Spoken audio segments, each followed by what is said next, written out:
95 million years ago, a strange snake still carried the last trace of legs. Millions of years later, Titanoboa would rise and become one of the largest snakes Earth had ever seen. Today's biggest snakes still feel massive in the wild, but compared to the ancient past, they are only part of the story. Then came Titanoboa, moving through the swamps of a hotter world. Its body was so immense that even modern giants would look small beside it. Every coil of Titanoboa carried the weight of a true prehistoric predator. This was not just a snake, but a ruler of ancient wetlands. Beneath the dark water, Titanoboa moved with silent control. It did not need speed when surprise was enough. One glance at its head was enough to understand the danger.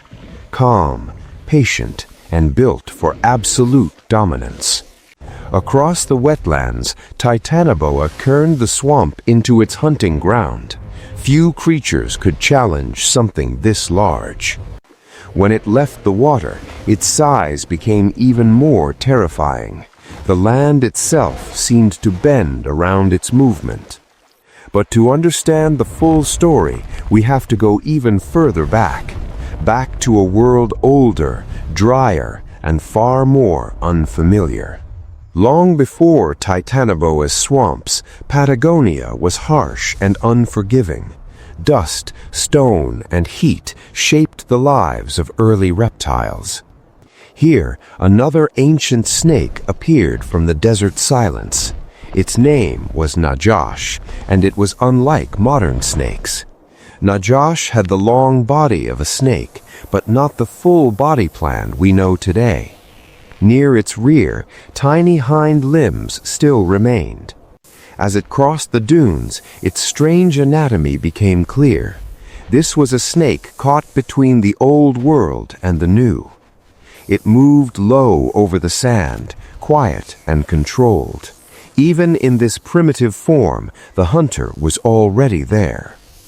Among rocks and scrub, Najash used cover to stay unseen. Its body was changing, but its instincts were already sharp. In this dry, prehistoric world, even small prey meant survival. Najash hunted with patience, precision, and timing. Then, in a sudden burst, it struck.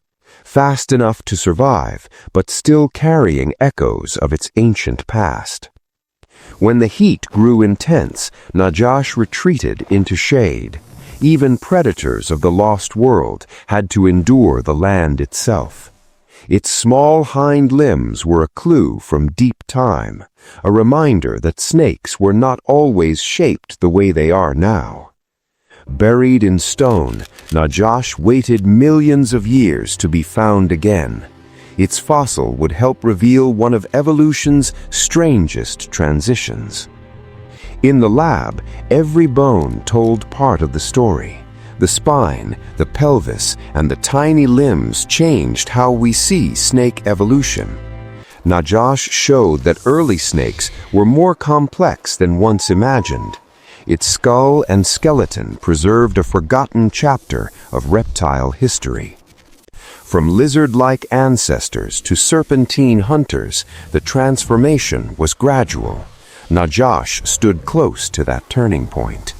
As ages passed, the body plan kept changing. The legs faded, the form streamlined, and the modern snake emerged.